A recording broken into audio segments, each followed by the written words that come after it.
Привет всем болельщикам Virtus.pro и неравнодушным киберспорту. Сегодня особенное видео. Киберспортивный сезон окончен, и пришло время подвести итоги этого года. Мы пообщаемся с игроками нашими и узнаем, что получилось, что нет, какие у нас планы на следующий сезон. Ответим на те вопросы, которые вы прислали нам в социальных сетях, и лучшие вопросы получат подарки от нас и наших партнеров. Друзья, Новый год — это время чудес и добрых дел. Наш клуб всегда с радостью поддерживает хорошие идеи о том, как помочь другим. И сегодня я и все наши игроки одеты в специальную одежду с доброшрифтом. В описании к этому видео вы найдете ссылку, по которой вы сможете приобрести этот товар, и все деньги пойдут на помощь детям с нарушением опорно-двигательного аппарата. И следующий гость нашей студии, если ее так можно назвать, Леша Руфайр.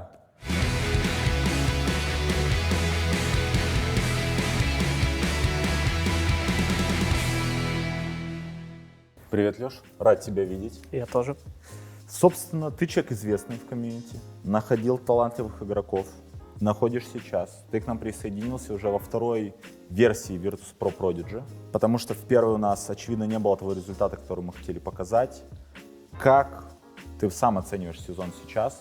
Расскажи больше про победы, потому что многие иногда оценивают то, что происходит только через призму, например, академической лиги Vplay, но это не единственный турнир, в котором мы играем.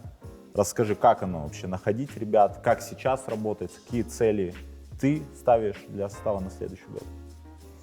На самом деле в СНГ сейчас очень много классных ребят, и в принципе СНГ регион самый топовый в мире. И по молодым, и по топовым командам, и по средним, по всем показателям мы на вершине. Поэтому очень много ребят молодых, которые готовы залетать в топ, разрывать, показывать себя. И мы как раз вот ведем охоту за такими ребятами. А по поводу результатов, результаты, да, не впечатляющие, командные. Но я думаю, в будущем мы покажем себя, и покажут ребята себя индивидуально. И мы вырастим классных ребят, которые в будущем покажут себя именно в супер-топе. Но пока имеем то, что имеем, работаем и стремимся к лучшему. Ну вот давай возьмем первую часть твоего ответа. Ты сказал про то, что СНГ он топовый с точки зрения талантов. Я помню, ты мне сам присылал статистику в разбивке Фейсита, количество людей с определенным рейтингом и их рост в течение года. Я даже презентовал эти цифры на спортивном форуме в городе Казани. То есть получается, как бы у нас кузница кадров СНГ, но найти хороший там алмаз, да, или и сделать из него там реального таланта — это большая работа. Вот ты сам как их ищешь? То есть ты открываешь рейтинг Faceit, ты с ними связываешься. На что ты в первую очередь смотришь? На самом деле все очень просто, примерно так же, как в Доте, как подбирают игроков по ММР, по топ ММР. Также я подбираю по Элла, ну а дальше уже идут показатели игровые, человеческие и фидбэк о человеке. Ну, то есть где он играл, что он играл, как он играл, с кем, почему, добрый, злой, плохой, хороший, как себя ведет, ну и такие моменты все. Ну и после этого всего уже переходим к тестам, и тест — это самое главное. Если он покажет себя классно на тестах, то он попадает.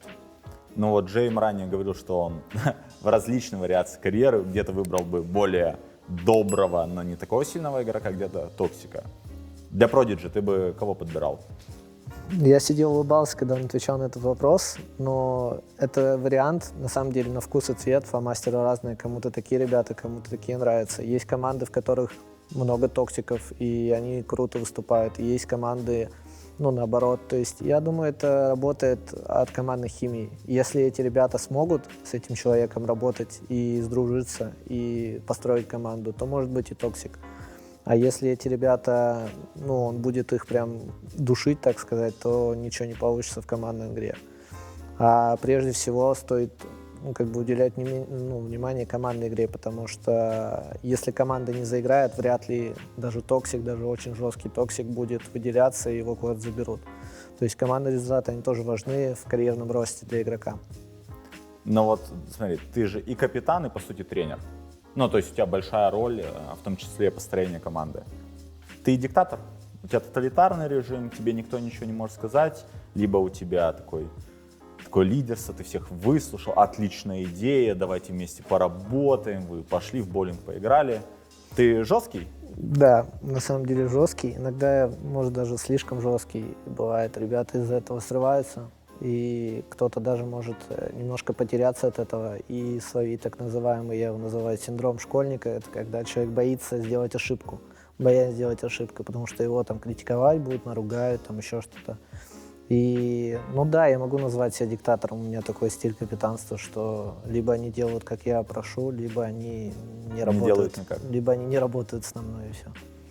Поэтому, да, я диктатор. Да, я диктатор. Я просто помню, я читал интервью, по-моему, с Хоббитом, и он говорил, для меня вообще чушь, что есть, в принципе, в киберспорте история, когда есть тренер, и игроки могут не выполнять какие-то задачи тренера. Говорит, у нас никакой демократии нет. Костя говорит, что делать, есть капитан команды, он может высказать свое мнение, но как бы примет его тренер или нет, это уже решение тренера. То есть я думаю, что это ближе к твоему как раз стилю. Да, и на самом деле в этом есть доля правды. Мне кажется, это в идеале должно так и работать, как, например, в профессиональном футболе, когда тренер — это главное лицо команды. В киберспорте, в любых дисциплинах сейчас тренер — это в большинстве случаев не главное лицо, а просто консультант, которого хотят слушают, хотят не слушают и так далее.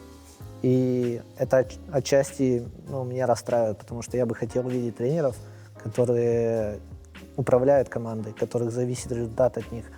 А в большинстве случаев сейчас происходит так, что тренер, он просто как аналитик выглядит. Какая-то говорящая голова. Да, говорящая голова, которую не обязательно слушают, и не обязательно он влияет. То есть в футболе, условно, там, Криштиану Роналду могут там на скамейку посадить, или Месси могут не выпустить в основной состав. В киберспорте такое почти невозможно. Ну, то есть игроки диктуют свои правила, капитан диктует свои правила, звездные игроки диктуют свои правила. И мне кажется, это немножко тормозит, и в будущем, я думаю, все изменится. Леш, ты затронул больную для меня тему, потому что даже через 2 или после 2 лет в киберспорте история с тем, кто является тренером, для меня до сих пор абсурд. У меня вот вопрос. Понятно, это какое-то, может быть, субъективное мнение. Откуда берется или взялась та история, где игроки, при том, что есть профессиональный спорт, и там это не обсуждается, здесь есть вот эта звездность или нежелание делать. Это от безнаказанности, то есть организация потакает этому, либо тренер изначально ставит себя как человек, который, не авторитет. То есть он как бы выдает мнение, а дальше, или там продукт, а ты с ними готовишь, не готовишь. Вот откуда это берется? Я думаю, это совокупность факторов. Первое, конечно, это, наверное, сфера еще не готова к этому, она слишком молодая. То есть у нас еще так не принято, как в футболе. То есть в футболе, если человек там приходит, он понимает уже, как все работает здесь. Правил нет, поэтому люди делают в большинстве случаев как бы по-своему. Это первый, я считаю, фактор. Второй, да, конечно, тренер должен прийти и поставить себя как «я главный здесь, ребят». А третий момент, это в принципе как бы нет еще тренеров. Поколение еще не выросло, чтобы были тренеры, как в футболе, которых там опыт огромный и так далее. То есть я думаю, что в будущем все исправится, когда появятся именно тренеры, которые будут с огромным опытом, с огромным уважением, и когда придут эти правила, по которым нужно играть. Потому что пока их просто нет, поэтому люди и страдают вот такими вещами. В общем, ждем и давим на то, чтобы тренер, правильное зерно, закладываем внутри. Да, я думаю, это просто со временем само наладится, и сам этот процесс, он станет нормальным со временем. Просто нужно немножко киберспорту дать время, все-таки слишком молодой еще вид спорта это, поэтому не все, так сказать, системы налажены. Слушай, ты много видел молодых игроков в своей карьере. Давай возьмем тот же Vplay, Academy League. Мне кажется, это вообще очень интересный проект. Я рад, что он есть. Ты там видел много разных ребят. Кто тебе, например, из Европы приглянулся? Где-то я видел, как первый матч в первом сезоне был очень интересный Аква. Монези не обсуждаю, потому что, мне кажется, он настолько уже известен, что я его просто за кадр. Кто из молодых ребят тебе нравится? Кто по прогрессу, может быть, из команд тебе кажется, интересной командой? Я всегда любил Непов, Академию Непов. Не знаю, они мне просто нравились, они были симпатичны мне по модели команды, по их результатам, по работе, по взаимодействию друг с другом. Они выглядели как команда. К Маузам я скептически относился, но в последнее время они показывают супер хорошие результаты, они доказали, что я зря скептически к ним отношусь. И очень крутая команда, которая выделяется среди всех остальных прям на 2 головы выше всех.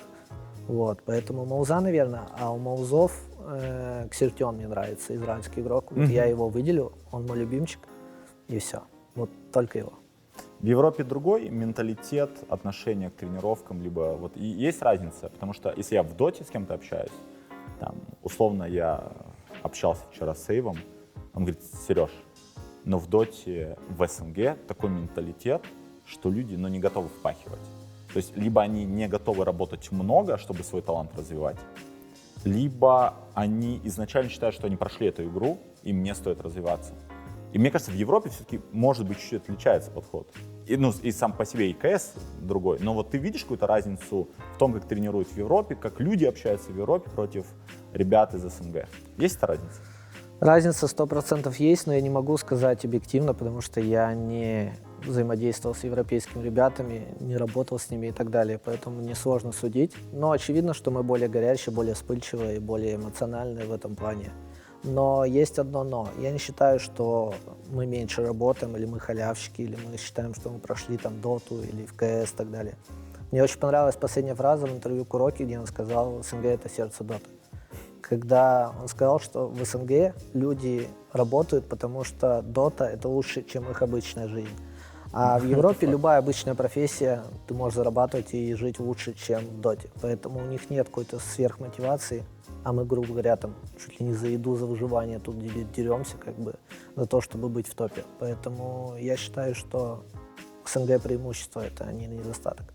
То, что есть, собственно, есть какой-то мотиватор, который изначально присутствует и хочет развиваться. Да, они играют в кайф, а мы играем не только в кайф, а еще и за выживание. Поэтому я думаю, что мы в этом плане сильнее, и поэтому мы сейчас во всем киберспорте в топе СНГ региона. Это такое наблюдение, которое... Я как бы вижу этот результат, но это не обсуждал сам с собой через призму того, что для многих это реально возможность как-то выбиться, а не просто поиграть по кайфу. Если мы возвращаемся к Prodigy, 22 год, какой бы результат ты бы сказал хороший, который бы тебя удовлетворил?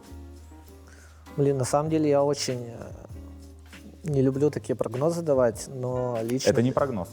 Вот у меня раньше была история, я игроков перед турнирами всегда спрашивал, какое ты место считаешь, ты займешь. Какое ты займешь, какое тебе будет окей. Просто сравнивал это между ребятами, насколько они одинаково видят, к чему они придут. Любой прогноз — это всегда ошибка, любой прогнозист это скажет. Здесь скорее внутреннее ощущение. Вот по твоему внутреннему ощущению, что должно произойти, чтобы ты, опять же, утром сказал: вот это Леша сделал классно, вот тут я горжусь. Это очевидно, что топ-1, топ-2, если мы займем, я скажу: классно поработали. Либо второй момент, если мы условно проходим в топ-4 и нашего игрока продают или переводят в какую-то более сильную команду. Может быть, в ВП снова, может быть, вообще в другую команду СНГшную, может, в другую европейскую. У меня всегда результаты были личные. Это не только как команда играет, а то еще как... люди говорят: вот, он классного парня воспитал, этот игрок крутой. Да, раскрыл. Вот, поэтому для меня цели не стоят в каком-то одном направлении. У меня есть много направлений, в которых я работаю и в которых я бы был доволен результатом. А так, из очевидного сказать, что это топ-2 турнира, я бы считал прям классно, прям молодец, классно, все здорово, молодцы, поработали хорошо. Я буду рад, если будет результат, я тебя наберу, и как раз ты мне тоже это скажешь, и я тебе это скажу лично. Илья Глушко. Существует ли общая структура между Virtus.pro Prodigy и основной командой Virtus.pro? Если нет, то планирует ли руководство начать выстраивать какие-либо взаимоотношения между двумя составами? В любом виде, будь то общение Достана с Флэшем или какие-то советы нашей молодежки от Джейма и компании. Это больше вопрос к Сергею, не ко мне, но я тоже могу на него ответить. Давай. На самом деле. У нас были взаимодействия уже, когда мы буткемпились, и Достанчик был с нами на буткемпе, мы очень много взаимодействовали, он таскал моих молодых ребят, они таскали его, они там вместе занимались и КСом, и похудением, и чем они только не занимались. Поэтому взаимодействия какие-либо есть в любом случае, но каких-то конкретных, таких прям целенаправленных, что вот там мы пракаемся друг с другом и так далее, наверное, нет. То есть мы иногда забиваем друг другу, праки играем, но это не стоит какой-то целью такого, что вот это обязательно надо так сделать. Это происходит стихийно, случайно, и мы две независимые команды, которые пока никак не взаимодействуют друг с другом целенаправленно. Леш, я дополню твой ответ, потому что его задали болельщики. На самом деле эта история обмена опыта, она, наверное, зародилась где-то в 2020 году, когда стало очевидно, что тот же тренер в разных коллективах должен делать плюс-минус одно и то же, да? Ну, то есть есть своя специфика игры, но есть какая-то логика построения тренировочного процесса. И была мысль о том, что если собирать их всех вместе, они могут делиться лучшими наработками, сказать: слушай, а как ты работаешь, а какую ты аналитическую систему используешь? А мне здесь есть такая проблема, ты тут игроку жестко говоришь, что он не прав, либо пытаешься подстелить, чтобы не задеть его чувства. И как бы вот эта вроде идея, она осталась, но у нас за это время столько изменилось, и составов, и игроков, где-то тренер перешел, где-то ушел, и мы к этому как бы фундаментально не подошли.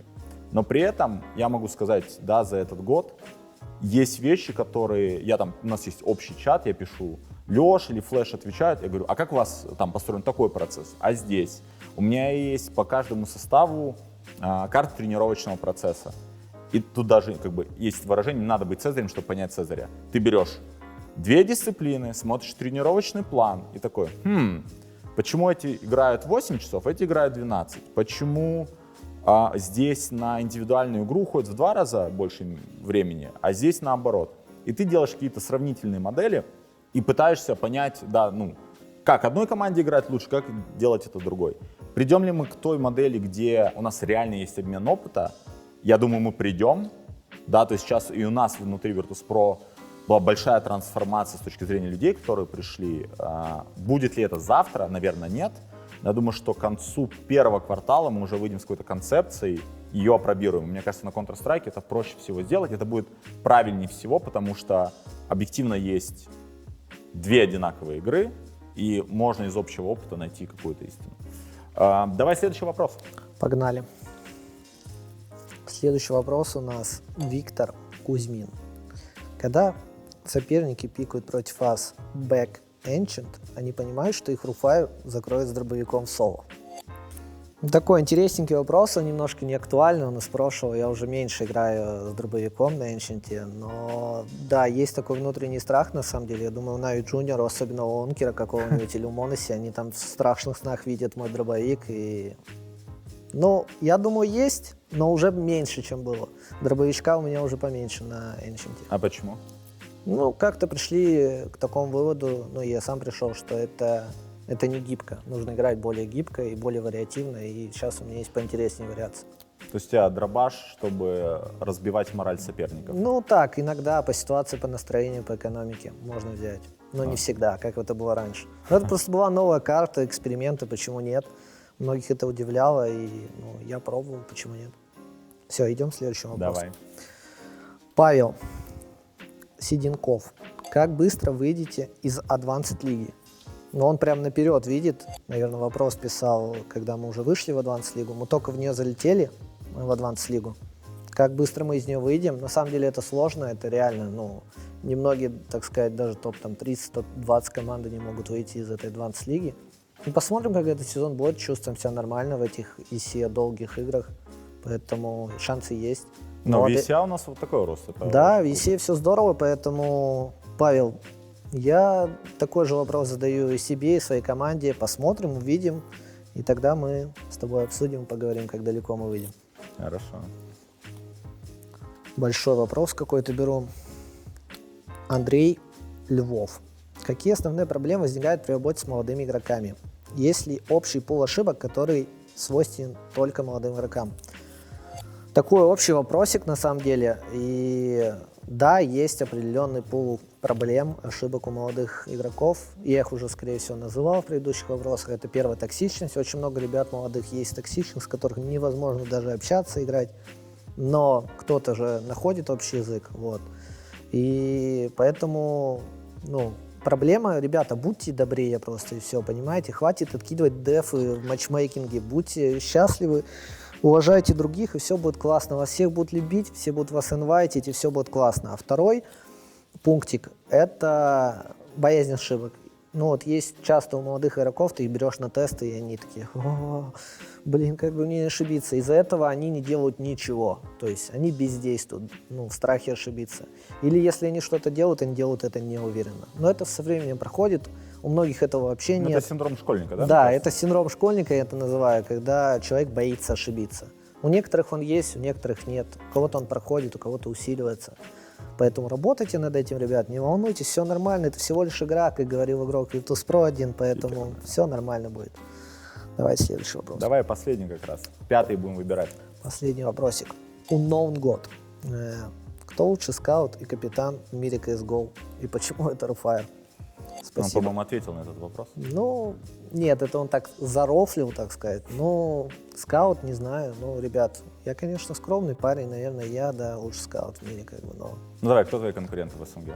В СНГ, ну, можно назвать некоторых конкурентов, но я не считаю их конкурентами. И, наверное, вот из самых прикольных, вот кто мне нравится, кто, может быть, скаутит, интересно, это, наверное, вот Ваня Фин с Gambit Youngsters, когда он собрал, неплохо заскаутил, так сказать. Вот, еще, блин, не могу так сказать, давайте Ваня Фин будет из Gambit Youngsters, все, вот Всё, этот вопрос. будет Ваня. А капитан, кто самый лучший в мире CSGO, тут опять на вкус и цвет фломастера разные, но я бы выбрал либо BLMF, либо Глейва. Вот почему-то мне они симпатичен как капитан. Вот Что так. любят выбирать, знаешь, ага, команда-победитель и, наверное, там самый лучший капитан. Но я думаю, что оно не так работает. Ну, не так, наверное, работает, да. Я вообще не люблю команду победителей, потому что это неинтересно, когда команда побеждает всегда. Я люблю смотреть за аутсайдерами, мне намного интереснее. И... Когда реально соперничество, Да, рост. чтобы был вау-эффект, чтобы ты такой, о, блин, здорово, они выступили. А тут ты видишь, одна и та же команда все время выигрывает, и как-то не очень компетитив, интереса нет. Поэтому я выделю Глейва и BLMF. Леша, спасибо тебе большое. Ждем новых побед и успехов. Вперед, ВП! С наступающим. С наступающим!